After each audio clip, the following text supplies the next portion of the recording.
সেপ্টেম্বরের 5 তারিখ থেকে প্রধানমন্ত্রী নরেন্দ্র মোদীর নেতৃত্বে সারা দেশে শুরু হচ্ছে বিজেপি দলের সদস্যপদ সংগ্রহ অভিযান।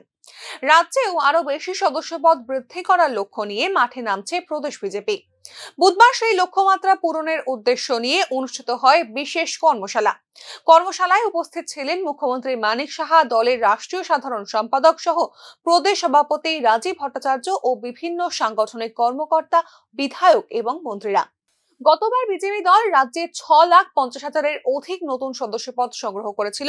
এই তথ্য উল্লেখ করে প্রদেশ সভাপতি রাজীব ভট্টাচার্য জানিয়েছেন, এবার আরো অধিক নতুন সদস্য অন্তর্ভুক্ত করার লক্ষ্য নিয়ে ময়দানে ঝাঁপিয়ে পড়বে BJP.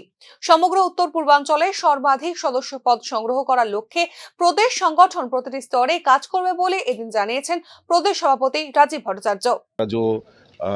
National general secretary Dushyant Gautam ji हमारा हम इधर आया है और सदस्यता अभियान का जो टोली बनाया है राष्ट्रीय स्तर पर, उन्होंने एक मेंबरशिप है, सदस्यता है